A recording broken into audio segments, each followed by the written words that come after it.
Já está aqui em nossos estúdios, nosso convidado de hoje. Quero agradecer pela presença, o doutor André Riso, que é gastro aqui na cidade de Matão. Doutor, bom dia, tudo bem? Bom dia, obrigado pelo convite mais uma vez.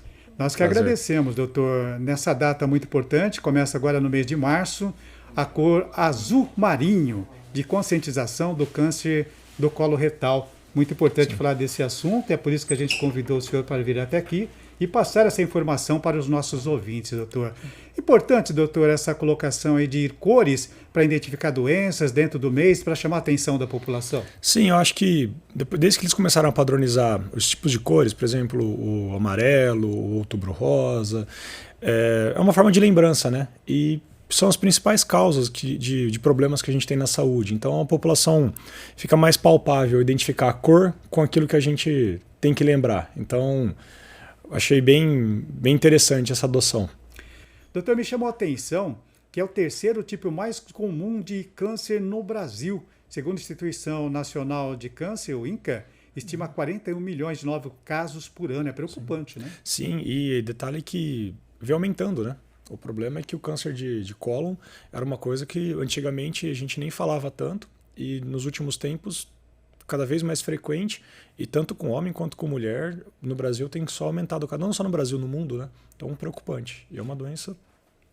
Tem uma noção, doutor, por que vem aumentando esses casos? A alimentação faz parte desse aumento desse câncer?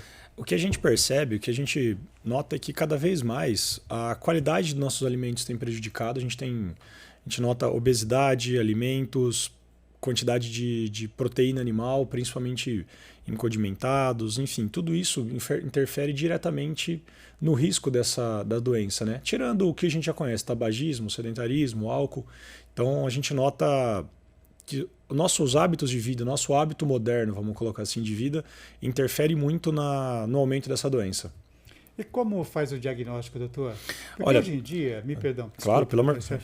Hoje em dia, a gente sente algumas diferenças, algumas dores e acaba ficando em casa, acaba tomando medicamento. Nesse caso, pelo tudo que eu estava acompanhando aqui, é um câncer que muitas vezes você acaba não percebendo, né? Eu estou hoje, por exemplo, com uma diarreia, fica 2, 3 dias com a diarreia, passa, volta de novo, você vai deixando quieto. É sempre bom procurar um especialista, mas não é essa pergunta que eu queria fazer para o senhor. Como é que a gente pode identificar isso? Tá. O câncer de cólon, principalmente, ele é um câncer que eu sempre coloco que ele é do mal. É um câncer que ele é silencioso. Na maioria das vezes o paciente não percebe, não tem sintoma nenhum, até que de repente o quadro abre de uma forma muitas vezes catastrófica, com sangramento, com perda de peso. O que a gente nota? O câncer de colo no câncer de cólon, ele é um câncer que ele é evitável na maioria das vezes. Então, a gente tem alguns marcos de idade, alguns marcos de risco que a gente deve sempre prestar atenção. O primeiro deles é o exame de rastreio. Então, o câncer de intestino é um câncer que não obrigatoriamente a gente tem que esperar ele virar um câncer, quer dizer, a lesão do intestino a gente não tem que esperar ela obrigatoriamente virar um câncer para a gente correr atrás do prejuízo, vamos colocar assim. Então, procurar um médico, pacientes com 40, 50 anos, isso é até uma questão de literatura. Aqui no Brasil recomenda a partir dos 50, em consultório eu acabo fazendo até um pouco antes. Colonoscopia, sangue oculto em fezes. De uma forma geral, a gente não espera sintoma para procurar essa doença. Quando ela já tem sintoma, normalmente é uma doença mais avançada e aí a gente tem que correr atrás do prejuízo. Tá? Mas qualquer sinal de alerta, como sangramento, perda de peso importante, dor importante, a gente esquece, mas quando o cocô fica mais fino, tudo isso são sinais de que a gente tem que levar em consideração. Falar assim, opa, alguma coisa está saindo do controle. Tá? Então, o ideal é que a gente encontre a doença antes dela manifestar, mas qualquer um desses sinais de alarme a gente tem que valorizar e procurar um especialista. Tem que ficar atento, né, doutor? Tem que ficar atento. O senhor falava aqui que tudo pode ser evitado. O bom é evitar. E o que a gente faz para evitar, para sair fora desse câncer que pode matar muita gente, não só no Brasil, mas no mundo inteiro? O que eu noto é que, assim, o câncer de intestino ele é um câncer o câncer de cólon, né, o câncer de intestino, ele acaba sendo um câncer que a gente negligencia muito por falta até desse bate-papo. Eu acho que a lembrança do câncer de cólon nesse mês foi, assim, providencial. O que a gente percebe no consultório ou no dia a dia, cada vez mais paciente chegando para a gente já com uma doença avançada. Tá?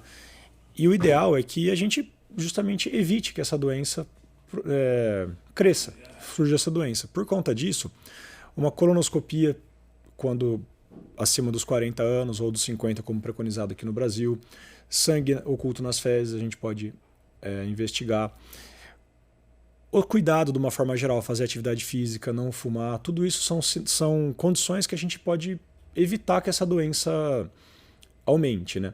E é importante dizer que boa parte dos cânceres de intestino, elas são doenças, ela não começa como um câncer, ela é uma doença, uma lesão, entre aspas, boazinha, como eu sempre, às vezes no consultório, batendo papo com o pessoal, tentando explicar, eu falo que é como se fosse uma pinta, como a gente tem na pele, dentro do intestino. Que a hora que a gente vai lá por colonoscopia, tira essa lesão, é uma lesão boazinha, que não tem nada de câncer. Só que se a gente deixa essa lesão lá, no intestino, com o passar dos anos, 5, 7, 10 anos, a tendência é que essa doença vá se transformando em uma doença do mal. Então, quer dizer, uma pintinha que tinha dentro do intestino, que a gente chama de pólipo, que não causa problema nenhum, muitas vezes não causa sintoma nenhum, ela vai evoluindo até virar um câncer. Então, a colonoscopia precoce, vamos colocar assim, de rastreio, ela serve justamente para impedir que essa doença evolua. Doutor, você falou de idade. Esse tipo de câncer que nós estamos falando agora, existe uma idade que a gente tem que se preocupar mais, como o senhor falou, acima dos 40 anos? É sempre bom fazer um check-up? Sim, eu sempre coloco que a gente, infelizmente aqui no Brasil, às vezes a gente não consegue adotar as melhores condutas, até por conta do tamanho do Brasil, por conta da disponibilidade dos exames. Mas hoje em dia, o preconizado aqui, acima dos 50 anos, já começar a fazer um rastreio. Ah, mas eu não sinto nada, eu não tenho histórico na família, eu não percebo nada. Não importa, é que nem ir no ginecologista, que nem fazer mamografia, que nem fazer o exame da próstata, no intestino é a mesma coisa. Você pode não estar sentindo nada, você pode estar trabalhando normal, dormindo normal, sem problema nenhum. A partir dos 40, 50 anos é fundamental que você investigue essa doença. É sempre bom, então, fazer esses exames, né, doutor? Chegou a certa idade, é sempre bom procurar um médico, mesmo que não esteja sentindo nada. No caso, como o senhor falou, se pegar logo no início, tem cura? Sim. É importante dizer que, como eu coloquei, a maioria dos cânceres, quando diagnosticado precocemente, o prognóstico é muito melhor, quer dizer, a evolução da doença é muito melhor. A gente consegue, muitas vezes, curar o paciente somente com a cirurgia. E mais do que isso, eu já tive alguns casos, principalmente em consultório, que a gente descobriu o câncer do paciente pela colonoscopia e na própria colonoscopia a gente já tirou a doença e o paciente não precisou passar por cirurgia, não precisou passar por absolutamente nada. Quer dizer, o paciente fez o exame num dia, 3 dias depois já estava em casa trabalhando completamente. O que a gente fala que são os tumores in situ, né? Quer dizer, são os tumores que não estão invadindo ainda todo o órgão. Então, quer dizer, mais uma vez, quanto mais precoce a gente descobrir a doença, melhor é o resultado. E melhor ainda, quanto antes de ter a doença, melhor ainda. Doutor André, bom dia, doutor. Tudo bem? Bom dia. Então, aí a gente sabe que, por exemplo, o câncer do seio, Sim. Ele, de certa forma, expõe uma situação que faz a própria pessoa perceber que tem alguma coisa aqui. Sim. O de próstata, de certa forma, também pode emitir algum sinal externo, sei lá, não é? Mas esse aí, por exemplo, particularmente, como detectar ele no começo, se ele está mais interno, eu imagino?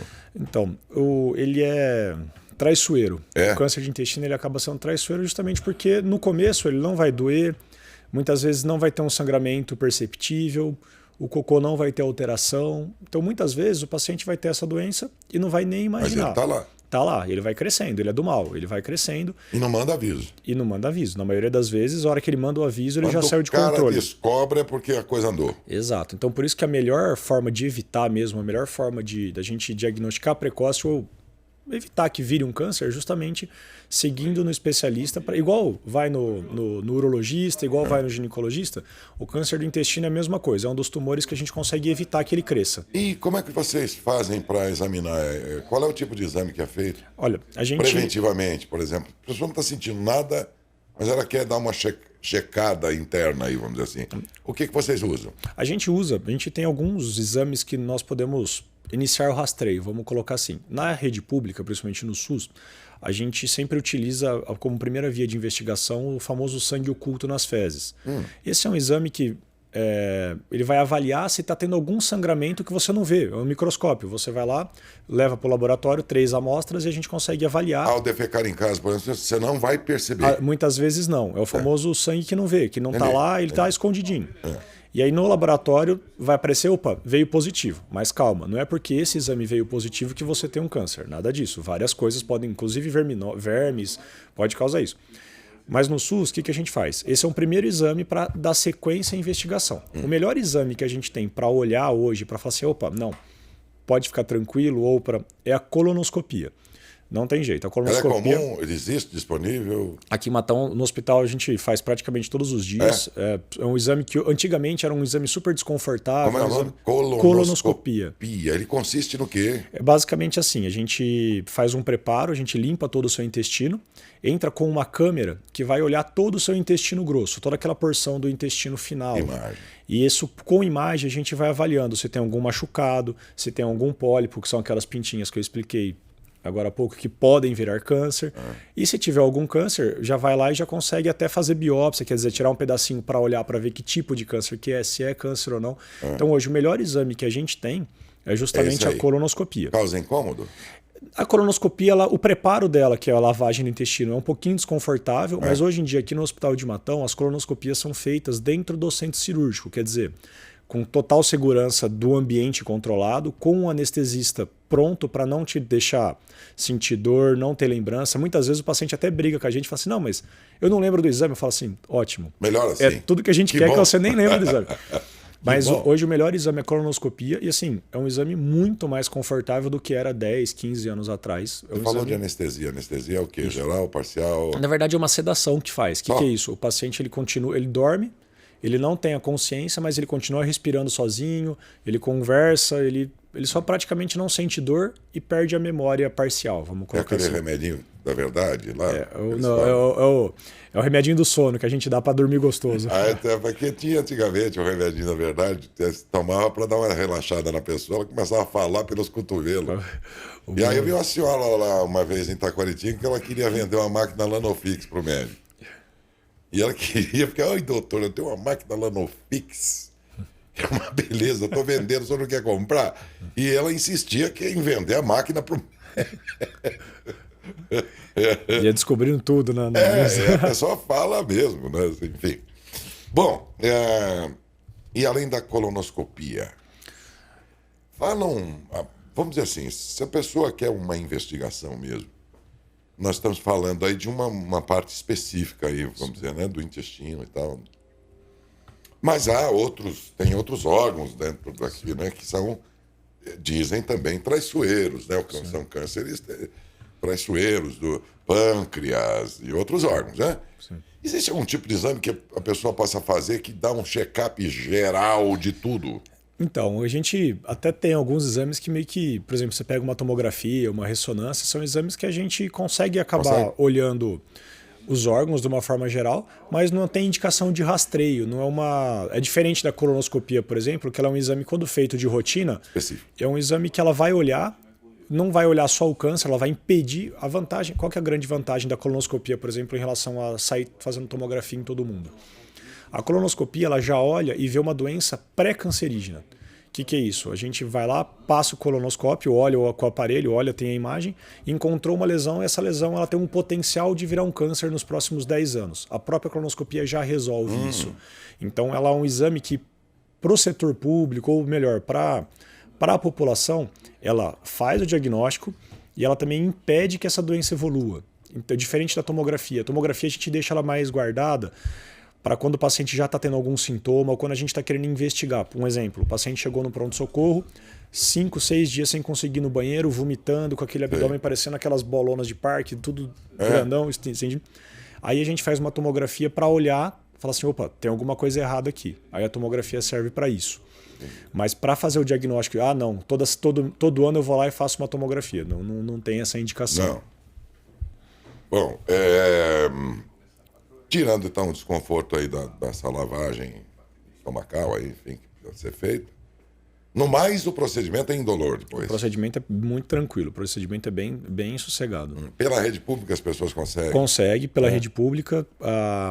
Normalmente a indicação da colonoscopia pela rede é pela idade, pela investigação de sangue oculto nas fezes, tá? Mas pelo SUS, pelo INCA, tudo é preconizado acima dos 50 anos, tá? Quem tem histórico na família tem mais risco? Então, também nesse caso? aí, sim, na verdade, a gente tem que separar, tem que entender assim. A gente acha que câncer sempre tem, se meu pai não teve, eu não vou ter. Se meu irmão não teve, eu não vou ter. No câncer de intestino, na verdade, não. 75%, 80% dos cânceres de intestino, eles não têm relação nenhuma com a parte genética. O que acontece? Se meu pai teve, se meu irmão teve, se minha mãe teve, eu tenho até 1,5% até 3% de chance a mais de ter essa doença. É o que a gente fala de cânceres esporádicos, vamos colocar assim. Só que existem algumas alterações genéticas que aí sim aumentam o risco de câncer, que são algumas síndromes específicas que a gente investiga em consultório, mas elas não são a maioria dos cânceres de intestino. Então essa história de que porque ninguém na minha família teve, eu não vou ter, cai por terra. Nesse caso, não leva em conta não. Caso, então.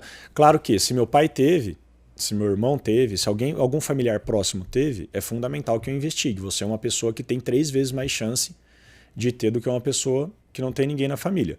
Mas não é porque ninguém teve na família que não tem que investigar. Entendi. Certo? Doutor, começamos por quem? Qual é o profissional para a gente buscar de cara para começar uma investigação dessa? Vamos colocar pela rede pública, vamos colocar assim. O profissional inicial a começar a investigação pelo SUS é sempre procurar a UBS, o postinho mais próximo de casa, que lá vai ter o médico generalista que te conhece, que é o que vê a tua pressão, o clínico geral. Ele vai te olhar e vai avaliar se você tem indicação, se você tem os critérios de risco para fazer essa investigação. Caso queira procurar um consultório, queira fazer ir direto, aí você pode procurar um cirurgião, um gastro, um prócto, qualquer um desses, eles estão... qualquer um desses também. Estão prontos. Então, o ideal, se for pela rede, procurar a primeira... O clínico, procurar o seu postinho, sua UBS, seu médico de confiança, e ele vai te fazer algumas perguntas, vai avaliar se você tem risco, se você não tem, se você já tem idade, se você não tem idade, e em cima disso ele vai iniciar as pesquisas. Se for em consultório, cirurgião, gastro, prócto, a gente está mais que habituado. Ontem, inclusive, eu falei sobre esse assunto aqui no programa, quando dizia que as pessoas precisam entender que médico é médico. Médico é médico. Sabe? Eu falo isso porque tem gente, quando você fala em clínico geral, ele desqualifica o cara. Mas ele não é especialista. Não, ele é médico como os outros. Agora, é claro que depois alguém fez uma especialização e tudo mais. Mas nesse atendimento inicial, ele é tão médico quanto qualquer outro médico. Você sabe que o trabalho uma coisa que eu valorizo muito é um trabalho de saúde da família muito bem feito. Eu vejo que um postinho, uma UBS, eu falo postinho porque é o que todo mundo conhece, mas uma UBS, uma PSF, faz um trabalho assim, formidável, fantástico, a gente tem que valorizar e valorizar muito, porque realmente boa parte dos problemas que a gente encontra no hospital são evitados justamente por conta desses profissionais que lá estão. Então acho que temos que valorizar sim o atendimento básico que a gente tem, aqui em Matão é um atendimento que a gente tem acesso muito mais fácil do que na maioria das outras cidades. Né? A saúde pública de Matão a gente consegue ter um bom atendimento. Ter um respaldo bom. Um bom respaldo. Alguma pergunta aí pendente, Adalberto? Tenho sim, o José Carlos acompanhando o programa. José doutor, Carlos, ele pergunta o seguinte, tá? Se só a colonoscopia identifica o câncer, tem uma outra maneira que possa ser identificado, algum outro exame também? Existem sim. A gente tem hoje, com o auxílio da tecnologia e tudo mais, a gente tem o que a gente fala que é a colonoscopia digital ou virtual, que nada mais é do que uma tomografia, uma ressonância, que o paciente vai lá, injeta o contraste, toma o contraste, ele reconstrói todo o seu formato de intestino. Ele é um pouco menos sensível, quer dizer, tem um pouco menos de qualidade do que a própria colonoscopia, porque a colonoscopia a gente está vendo, só que é um exame muito bom, só que infelizmente não é um exame acessível. Caro. Muito caro, é um exame... E não é tão preciso quanto o cara. Não é tão preciso. E assim, ele acaba sendo muito bom para diagnóstico, principalmente para outros tipos de diagnóstico também. Só que na rede pública não é um exame acessível, não é um exame disponível. Na rede particular é um exame muito caro, então até convênio, até particular é um exame... E é pouco disponível, não são todas as cidades que a gente tem. A gente pode começar a investigação pelo sangue oculto nas fezes, foi como eu coloquei, que ele já tem uma sensibilidade um pouco maior, quer dizer, veio positivo, opa, vamos investigar porque alguma coisa está errado, mas o melhor que a gente tem, o mais acessível, o mais disponível é a colonoscopia. O que é PET scan? Acho que como é que é o nome mesmo? PET scan. PET scan é um exame que a é gente... É como se fosse um exame de... vamos colocar assim, uma tomografia chique, vamos colocar assim, que a gente vai lá, injetam alguns contrastes específicos, eles meio que iluminam meio que bota para piscar algumas doenças específicas. Por exemplo, se eu tenho um câncer, ele pode ter metástases no pulmão, na coluna. Na hora que eu faço o PET scan, eu acabo tirando uma fotografia da onde iluminou, vamos colocar assim. Tá. Claro que é um exame muito mais específico que isso, mas a grosso modo Seria isso aí. seria mais ou menos isso. Caro também. Caro, pouco disponível. Ele acaba sendo mais para rastreio de... O que é o caro aí? Alguns R$ 1.000. É? Alguns R$ 1.000 aí o exame. O exame hoje deve... Não sei o preço Aqui em cheio. Matão não tem. Eu acho que em Matão a gente não faz o PET scan. Eu acho que nas cidades que faz, acho que Barretos faz, Ribeirão, Rio Preto, não sei se Araraquara tem. Tá? O PET scan não é tão disponível assim. Mais alguém? Luiz Carlos pergunta, ele está sentindo, após 3 meses, que toda vez que ele, nas refeições dele, que se alimenta, ele tem que usar o banheiro, e algumas vezes com diarreia, doutor. Repetida? Repetida. Pelo que ele insistente. passou aqui. O que eu percebo é o seguinte, isso até o que é importante, a gente aproveitar o gancho de estar falando sobre câncer de intestino, eu noto que a gente negligencia muito as queixas intestinais. Eu noto que, para muita gente, às vezes o cocô acaba sendo um tabu, acaba sendo um desconforto, um inimigo. E o hábito intestinal é uma coisa que não é para te dar problema ao longo do teu dia a dia. Não é para ser diarreico, não é para ser muito constipado. Quer dizer, usar laxante não é normal. Ter que ficar indo no banheiro com emergência toda hora não é normal. Tudo isso a gente tem que trabalhar. Assim como a gente discutiu da outra vez a questão de doença do refluxo, a doença do estômago, o intestino é a mesma coisa. Tá? Então, toda e qualquer alteração que tiver da parte intestinal, ela deve ser investigada. Porque nem só câncer causa esse tipo de problema. Mas, por exemplo, existem algumas doenças inflamatórias que também aumentam o risco de câncer, mas que elas são completamente subdiagnosticadas. Quer dizer, a população às vezes tem, nem sabe que tem, e muitas vezes acaba indo para o hospital, tudo mais por conta dela já numa emergência. Então, A diarreia insistente, persistente. a diarreia persistente tem que ser investigada. Não é normal. Não é normal. 3 Não meses é de normal. diarreia tem que ser investigada. Eventualmente você pode ter se alimentado mal, aí, sei lá, tudo bem, mas se isso é muito duradouro. Vale a investigação. Agora, qual é o cocô saudável, doutor? O brinco É sempre o mais duro, o mais mole? Desculpa, mas tem que abrir o jogo mesmo e falar sério. A gente tem que quebrar esse Não adianta tabu. que não tem quem entre nós aqui que não faça cocô, restando saber qual é se o cocô da diarreia insistente pode ser um sinal de alguma doença. Qual é o cocô saudável? Eu acho que eu brinco lá no consultório sempre, às vezes eu estou conversando com o paciente, eu falo que o cocô, a gente cria um grande tabu em cima de cocô, é isso, é aquilo. Como se não fizéssemos, Só que, né? na verdade, é um dos maiores marcadores que a gente tem da nossa qualidade de vida. Quer dizer, um cocô muito duro, um cocô muito diarreico, tudo mais, mostra a qualidade de vida que a gente está tendo e como que o nosso corpo está respondendo. Então o saudável qual é? Se não é o mais duro, saudável né? é aquele cocô que não te cause dor, que não te cause desconforto. É um cocô que não é muito diarreico, quer dizer, é um cocô que ele não é muito duro a ponto de te machucar, mas também ele não é água pura. Ele é um cocô pastoso, vamos colocar Isso, assim. isso aí seria um bom sinal. Seria um bom sinal. E a urina? A urina, eu sempre coloco, a urina a gente tem que ponderar. Ela é um marcador também das condições? A urina ela marca bastante pra gente a questão de hidratação, como o teu rim tá, como não tá. E aí são muito, muito claro também. Aquela urina que não tem cor nenhuma, toda hora, não é uma coisa muito boa. Claro que se você tomar muita água, quanto mais clara for a Aí urina, vai melhor. branquinha. Aí vai mais claro. Que eu te contar, eu fiz xixi essa noite inteirinha, tanta água que eu bebi, Aí é ótimo. por conta a noite inteira desse negócio de possível dengue aí. Mas eu falei, então bebe bastante água, tá bom. Mas, rapaz, eu vou no banheiro acho que umas 10 vezes. E sempre branquinho, tá? Acho que é porque bebeu muita água. Melhor né? assim, quando tiver hidratado. Agora, quando tiver muito amarela, quando tiver aquela urina bem concentrada, é sinal de desidratação. Muito amarelo é porque tá desidratado. Na maioria das vezes, sim. Aquele amarelão. Aquele amarelão, pode ser. Na maioria das vezes, sim. Um amarelo meio ralinho ali e tal. Tá ok. Tá bom? Tá bom. Não pode ter sangue, não pode estar muito, muito forte, não pode ter cheiro. Fica atento também se você começa a fazer muita espuma, alguma coisa, mas aí são sinais de alarme. E o cocô, mesma coisa, né? Não é normal ter sangramento no cocô, não é normal ficar tendo diarreia, não é normal ter dor para evacuar. Na hora de fazer cocô não é para ter dor, não é, como eu brinco, o cocô tem que ser seu amigo. Tem que ser aquele momento que não é para ter nenhum De desconforto. inspiração. É você com você mesmo, no troninho. Hein? Senta lá, tranquilo e tal, né? E fica lá o tempo lá, que tem gente que fica um tempão, né? Chega a saída, senta no vaso lá, quando levanta, sai com a logomarca da Deca, né? O que não é bom também. o que não é uma boa também, hein? Não, Que né? não é uma boa. Muito tempo também sentado no vaso também não é bom E negócio. acontece que muitas vezes o banheiro é o lugar que você atualiza as suas redes sociais. Momento de reflexão. Ali é o teu seu divã.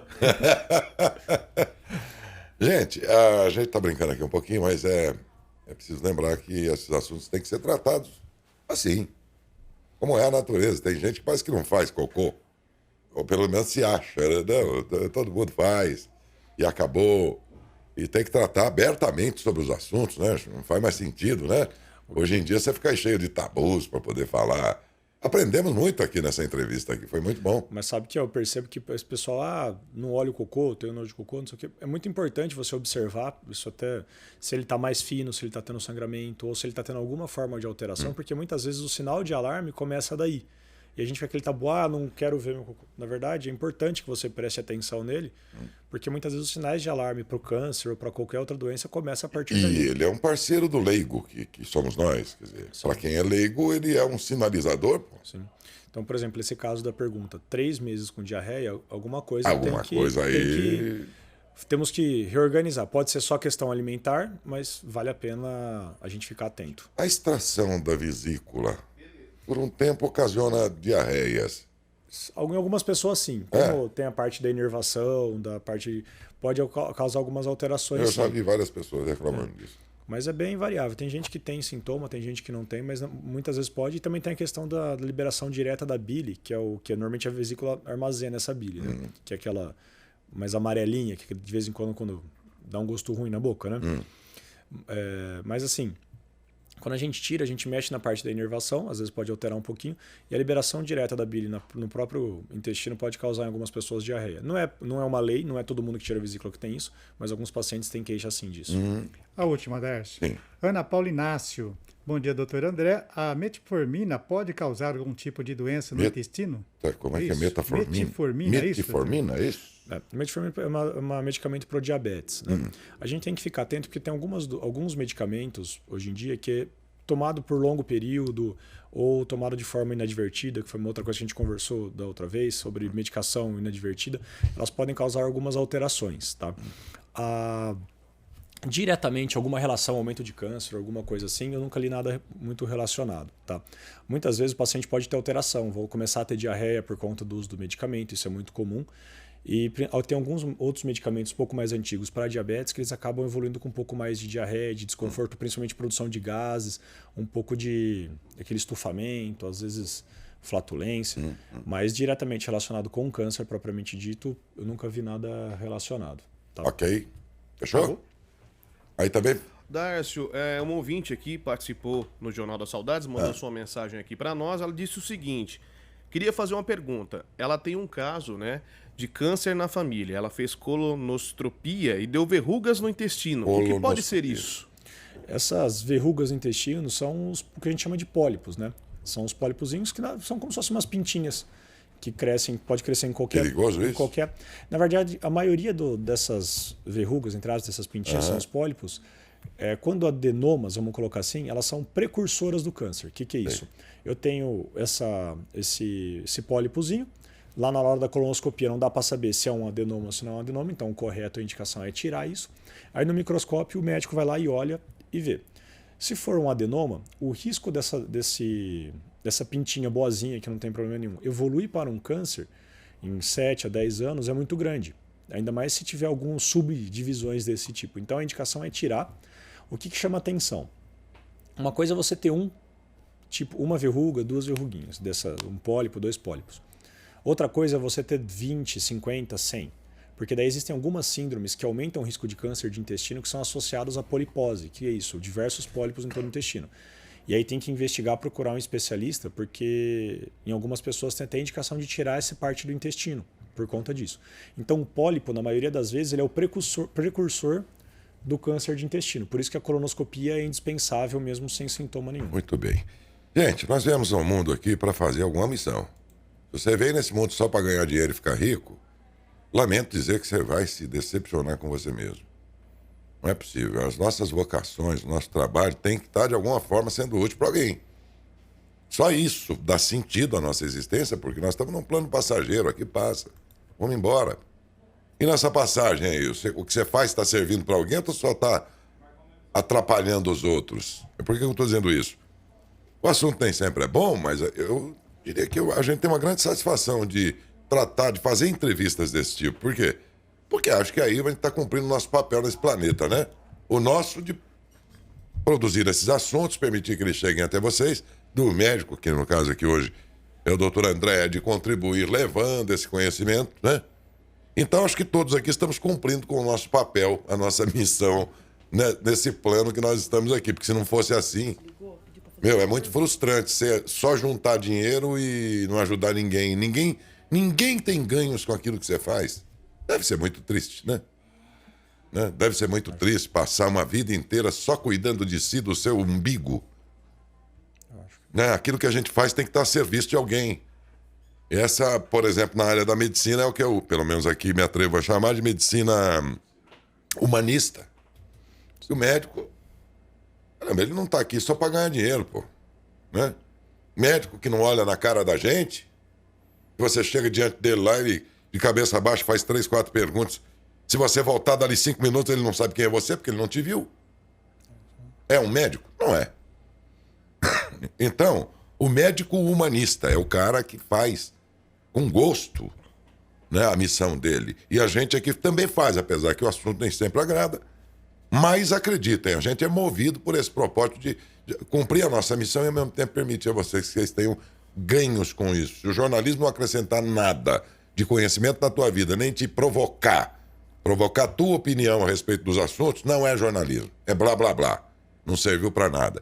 Acho que cumprimos mais uma vez e vamos continuar nesse mês de março a tratar ainda sobre, esse que é o Março Azul Marinho, sobre o câncer coloretal. Por hoje, quem ajudou foi o doutor André Riso, gastroenterologista, a quem nós agradecemos muito, doutor. Obrigado, viu? Eu agradeço muito. Acho que essa oportunidade que eu fiquei... Quando me convidaram, primeiro eu agradeço o convite mais uma vez, mas eu acho que o que eu noto é que com o aumento da incidência, eu sempre percebo que os pacientes chegam para mim às vezes com câncer de intestino, alguma coisa já avançada, falam assim, mas doutor, eu nunca senti nada, eu nem sabia que era isso. E essa oportunidade aqui de poder falar um pouquinho sobre essa doença que é tão prevalente e tão pouco conhecida. Então eu agradeço muito a oportunidade, eu acho que esse é um trabalho fantástico e importantíssimo. A gente não pode esquecer que o nosso intestino também fica doente, a gente tem que correr atrás. Então, assim, é um acesso muito importante para a população. Eu agradeço muito poder... Nós é que te agradecemos mais uma vez. Obrigado, doutor André. Um abraço, viu? Obrigadão. Conversei com o doutor André Riso, gastroenterologista.